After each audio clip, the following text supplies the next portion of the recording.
یقینا په دې محفل باندې په دې مجلس باندې د الله رحمتونه راوریږي. په کم محفل کې چې بل څه مقصد نه وي، لږ توجه کې پرېږدي دارونه دا کیسې پرېږدي یا چېرته نه ځئ. په کم محفل کې په کم مجلس کې چې بل مقصد نه وي، صرف مقصد صرف رضا هغه قرآن وي. لږ کښېنئ، توجه کې بچو کښېنئ، خبرې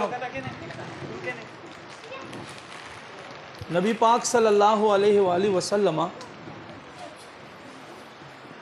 صحابہ کرام قرآن سره داسې یو شغف و، داسې یو محبت و، داسې یو توجه و، او هر یو صحابي د قرآن یو خپل انداز و او محبت و.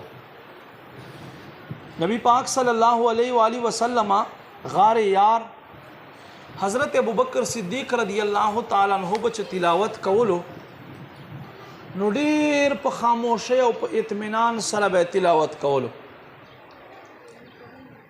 او دا کیفیت و چې په سحر جمع کې به د پوره پوره سوره بقره وي، یعنی 2 سپاره او یو پاو تلاوت پې کولو، او چې یوازې به تلاوت کولو نو بیا به اوچت آواز سره نه وي. چا تپوس ته وکړی چې اے سیدنا ابوبکر صدیق رضی الله تعالی عنہ تاسو اوچت آواز سره تلاوت ولې نه کوئ؟ وایي زه چا د پاره چې تلاوت کوم هغه زما د آواز اوري په سپک آواز سره، نو اوچت آواز سره ما ته تلاوت کولو ضرورت نشته. خو بیا حضرت عمر فاروق رضی الله تعالی عنہ به چې تلاوت کولو هغه به د خلاف مطلب دا چې به اوچت آواز سره کولو. خلیفہ اول په کم آواز سره کوي، خلیفہ دوم په اوچت آواز سره کوي. نو حضرت عمر فاروق رضی الله تعالی عنہ ته خلق راغی چې قربان حضرت ابوبکر صدیق رضی الله تعالی عنہ په کم آواز سره کولو، تاسو په اوچت آواز سره کوي، دا څه دي؟ وایي د هغه یو خپل مطلب مقصد خو زه په اوچت آواز سره دې دپاره کوم چې دا په لار کې منافقین تیریږي، په لار کې یهودیان تیریږي، چې د هغوی خلکو زړونه پې باندې وسېزمه، دې له جاته زه په اوچت آواز سره تلاوت کوم. نو قرآن سره هر یو صحابي یو خپل محبت انداز و. قرآن کې الله فرمایي وَنُنَزِّلُ مِنَ الْقُرْآنِ مَا هُوَ شِفَاءٌ وَرَحْمَةٌ. دا قرآن چې دی توجه کوي، دا شفا دی او دا رحمت دی. هغه بیله خبر دی چې مونږ یقین کمزوره دی. حضرت داتا گنج بخش علی حجویری رحمت الله علیه ورځ په یوې مدرسې تېرېدو، پخوا خو ډېر غربت و، څه ګوري چې مدرسې هلکان دي او رنګ یې داسې سره خرابې دي او کمزوري دي او خفه دي. دا سړي چې ډوډۍ نه وي خوړلی که نه ډېر زیات وږی وي، دا هم یو عجیبه کیفیت انسان وي. نو چې ویې کتل د مدرسې طلبای کرام دي، وایي ولې مو داسې خپل حالت جوړ کړی دی؟ وی قربان نن درېیمه ورځ په ختمېدا دی، څه مو نه دي خوړلي، لږ ما طرف ته ګورئ، څه مو نه دي خوړلي. وایي ښه یو اوبو ډرم ولاړو، دی ورغی 3 ځلې سوره اخلاص وی. څه شی وی؟ سوره اخلاص 3 ځل ووی، 3 ځلې سوره اخلاص وی، ور شوف یې کړو، دم یې کړو، بس د سترګو کتلو چې هغه پی چې دي، هغه اوبه چې دي، هغه الله په پیو باندې بدل کړي. وایي اوس لوښي را ډکوئ او څکئ چې ماړه شي. د مدرسې هلکانو دا وظیفه چې وکتله چې دا خو ډېره مجربه وظیفه ده، نو څه یې وکړل چې کله دا ډرم ورځ تېره کړه یا 2 تېرې کړه او خالي شو، وایي بیا یې ډک کړئ. چې بیا یې ډک کړلو، وایي راځئ چې اوس سوره اخلاص پې باندې وایي. یو طالب علم راځي او 3 ځله وایي، خو هغه اوبو نه پی نه جوړېږي. نو راغ دادا گنج بخش علی حجویری رحمت الله علیه ته وایي اے داتا صاحب تا سوره اخلاص ووی، هغه اوبه چې دي الله په پیو بدل کړې، مو خو 2 ځله ووی او نه بدلېږي. وایي بچیا کلام د الله دی، خو دې دپاره د داتا خوله پکار ده، داتا خوله پکار ده.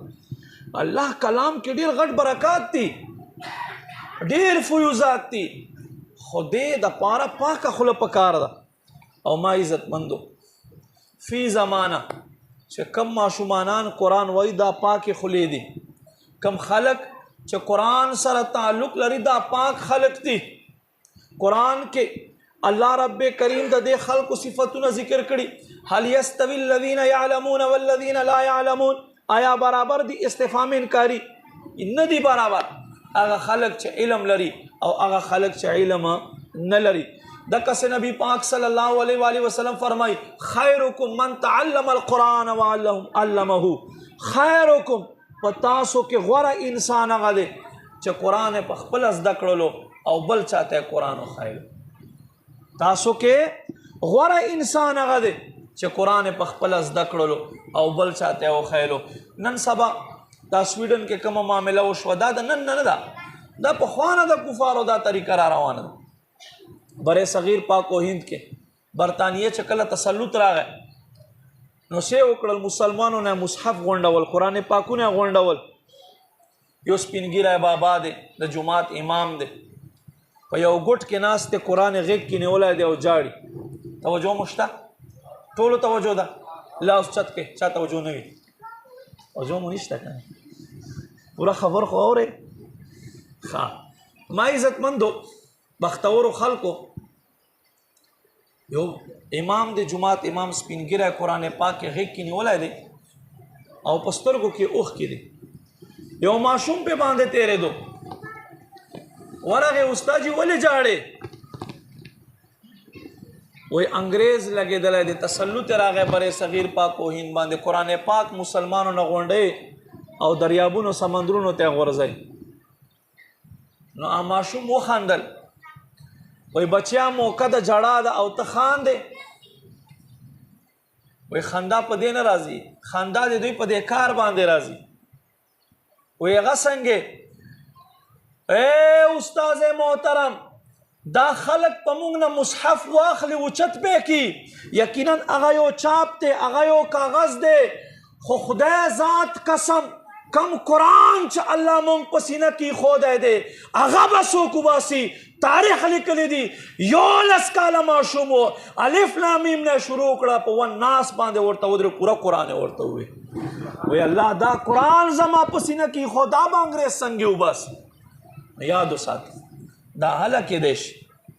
علامہ اقبال سے فرمائی وہ زمانے میں معزز تھے مسلمان ہو کر اور ہم خوار ہوئے تارک قرآن ہو کر. چې کله مون قرآن طرف ته متوجه شو. نن داسې حالات دي، زوی چې سکول ته نشي لاړ مور او پلار روپۍ نه ورکوي، زوی چې سکول ته نشي لاړ مور او پلار ډوډۍ نه ورکوي، سختی پې باندې کوي، تپوس کوي، ټلیفون نمبر یې ورسره. خو که مدرسې ته لاړ نشي پروا نشته، که مدرسې سبقونه وایي پروا نشته دی، ولې چې دین خو موږ ته په مفتو کې میلاو شوی دی. حالانکه هادي او مهدي د ستا څه شی دی؟ قرآن دی. په قبر کې به دا قرآن شفاعت کوي، نبی علیہ السلام فرمای، او میدان محشر په ورځ باندې نبی علیہ السلام فرمای. توجه وکړئ، په قرآن کې دوه داسې صورتونه دي چې دا به په ورځ د قیامت الله رب کریم سره مجادله بحث به کوي. الله رب کریم سره څه به وایي؟ وایي به یا ربه یا خو موږ له قرآن نه بهر کا، یا خو کوم انسان چې په دنیا کې زمونږ تلاوت کړی د بې حساب بخښنه ورنصیب. سبحان الله منوي پته نشته چې سبا باران مونږ وولو خفه تاسو یې. سبحان الله اوچت اواز سره ووایه، یو ځل بیا ووایه. دا خو خوږ محفل دی چې لږ ویښ شي. نو هغه کم صورتونه دي؟ هغه یو سوره واقعه او بل چې دی سوره فتح دی. دا دوه صورتونه چې دي دا به الله سره بحث کوي. یا رب یا خو موږ له قرآن نه بهر کا، یا کوم انسان چې په دنیا کې موږ تلاوت کړی د بې حساب مغفرت نصیب. قرآن داسې یو فضیلت وال کتاب دی. ما عزتمندو خپل اولاد ته قرآن وښایه، خپلو زنانو ته قرآن وښایه، خپل بچو ته قرآن وښایه چې دا ماشومانان چې دي سبا د دی وي دی خیر دی په دفتر کې دی وي دی دی په آرمي کې وي وي دی پولیسو کې وي، خو دته خو خپل احکامو پته وي که نه، قرآن خو پته وي ورته که نه، ته به مړ شې له دنیا نه به لاړ شي. نو چې دی سبا قبر ته درشي و یاره زما پلار وبخې زما مور وبخې ټول امت وبخې او بیا په مخ لاس راږي. که ښه خبره دا وایي چې دی کښېني قرآن د یاد یاسین شریف په یاد ووایي، سوره واقعه په یادو باندې ووایي، بیا په آخر کې معوذتین ووایي او بیا دعا وکړي، دا به غوره ښکار وي. خپل بچو ته یاد وساتئ دنیاوي تعلیم ورکوئ خو دنیاوي تعلیم سره سره اخروی تعلیم چې دی دا ډیر ضروری دی علم ډیر ضروری دی علم اشد ضروری دی امیر اہل سنت شیخ طریقت ابو بلال حضرت علامہ مولانا محمد الیاس ستار قادری رضوی ضیاء دامت برکاتهم علیہ فرمائی ما ته چخکاری په حقیقت کې انسانانو کې بهترین انسان چې دی هغه صرف عالم دی حقیقت کې انسان چې دی هغه عالم دی چې دی په هر شي پوهیږي د دنیا په معاملاتو پوهیږي د آخرت په معاملاتو پوهیږي او قرآن کافر به کوي قسم عمله مونږ به صرف احتجاج باندې بس نه کو بلکې مونږ به عملی کار کو او قرآن کې 540 رکوګان دي امیر اہل سنت امیر دعوت اسلامی حضرت علامہ مولانا محمد الیاس ستار قادری رضوی ضیاء دامت برکاتهم العالیہ اعلان وکړو چې سویډن او په کل دنیا کې پر روان کال کې د فیضان قرآن په نوم سره مونږ 540 جماعتونه جوړو سبحان الله 540 جماعتونه سو کېو جماعت نشي جوړولای 540 جماعتونه به جوړو ما عزت مند مونږ ته پکار دي چې خپل بچو ته قرآن وښایو خپل بچو ته مونږ قرآن تعلیم ورکو خپل بچی مونږ په دین باندې ښایسته کو خدای ذات قسم داسې یو وخت را روان دی چې خلک په مور او پلار قبر ته هم نه ورکوځي داسې یو وخت را روان دی داسې حالات را روان دي دنیا بلې خوا ته روانه ده بچ کم خلق دي بچ هغه خلق دي نبی پاک صلی الله علیه و آله وسلم فرمایي زما اهل بیت چې دي سادات د دوی مثال د کشتی نوح دی د نوح علیه السلام کشتی بچ څوک په دې کې سوارو شو دا نجات یافته کم خلق چې د خلکو سره تړونه غنو ماشاءالله په تاسو کې خو بیشتر کسان اهل بیت یې سادات یې خو ساداتو ته پکار چې د خپل پلار نیکه په طریقې خو ځکه امام علی مقام امام حسین رضی الله تعالی عنہ باندې په دې میاشت کې کم ظلم او بربریت وشو که امام زین العابدین پاته شوی نه او حضرت امام حسن بچی پاته شوی نه نو د سادات نسل بنو 72 تن امام حسین په دشت کربلا باندې قربان کړل یو طرف ته 72 کسان دي بل طرف ته 22,000 فوج دي نن سهار میں کتاب کا تو چې عمر بن سعد دا د سعد بن ابي وقاص زویو هغه سعد بن ابي وقاص چې نبی علیہ السلام ته په اوحد کې داسې کړی و قربان غشه باول په سعد لګي بیا په تاسو لګي د غزو د تهران حکومت په لالچ کې راغی امام حسین خلاف اولنه غشه ویشتو او بیا ابو عبیده ته خط ولیکلو چې 22,000 فوج کم ده نور راولېګا وای خدای بنده یو طرف ته 72 کسان دي او بل طرف ته 22,000 کسان دي ته چې دا کم دي ما دې په خدای ذات قسم وي ما دې خلکو په سترګو کې د علي قتل کتلی دي ما دې خلکو په زړه کې د علي هغه طاقت کتلای دي ما دې خلکو په پنج طاقت کې د علي پنج طاقت کتلای دا د علي زامن دي او د علي المسیح دي او د علي محبت کوونکي دي دا یو کسرو کسانو سره مقابله کولای شي لہذا نور فوج راولې بہرحال ما عزت مندو امام علی مقام خپل ځان قرباني ورکړه خپل بچو قرباني ورکړه تر دې پورې چې خپل زنانو قرباني ورکړه حضرت امام حسین رضی الله تعالی عنہ چې کله شهید شو 72 د تورو ضربونه د په بدن باندې لګیدلو 72 تورو ضربونه او 300 غشي د پسینه لګیدلو او بیا ظالمانو آسان په باندې وګرځول حضرت امام حسین رضی الله تعالی عنہ چې کله خپل خور بی بی سکینہ بی بی زینب وہ قتلو چې په بدن باندې جامې نشته رسول الله پګړی چاته واخیسته سید الشهدا امیر حمزه تور چاته واخیستله تر دې پورې چې جسم نه هغه کپڑے هم د ظالمانو ته وباسله او سر مبارک ته کټ کړلو نو بی بی زینب د امام حسین رضی الله تعالی عنہ روضه رسول ته مخ کړلو سوای یا محمد صلی علیک اللہ یا محمد اے محمد پتا دے اللہ رحمت نبی ان الحسین مقطع الاعداء بے شکا حسین چدے هغه نن ټوټې ټوټې پروت دی په دشت کربلا باندې. هغه حسین چې ستا په اوږو باندې بیا سورلۍ کوله او تا شونډې بیا ښکلولې، تا به د ده شونډې ښکلولې. یا محمده صلی علیک الله، اے محمد اللہ رحمتونه دی پتا باندې. و بناتک العرایا، یا محمد اے محمد دستا بچیو دستا د کور زنانو نه د خلکو لوپټې واخیستلې، ظلم یې ورسره وکړل. ما عزت مندو دا څه دپاره او دا ټول پس منظر. یو طرف ته دریای فرات بهیږي، سپي اسکي، مرغان اسکي، هر قسمه درندگان اسکي، خو اعلان و یزید له طرفه چې نسکي د نبی علیه السلام خاندان بیا نسکي. او دا خلق صبر کوي، دا خلق تحمل کوي، خلق امداد ته خلق را بولی. امام حسین شپې خلق را غونډ کړل، وای په تاسو کې که څوک ځي لاړ دي شي، خو زه به حق لار پرې نږدمه، ولې چې ما یزید په مدینه کې کتلی ده چې شراب به څکل. نن ما عزتمندو قدرمندو تاریخ مونږ ولې پرېښو؟ اسلام پیغام مونږ ولې پرېښو؟ اسلام مونږ کم ته درد وال پیغام را کړی، کم محبتونو پیغام را کړی. دا اسلام داسې نه ده خور شوی، دا د نبی علیه السلام د دې بچو په وینو باندې خور شوی. مونږ ته پکار دی چې مونږ د دې خلکو په نقش قدم لاړ شو.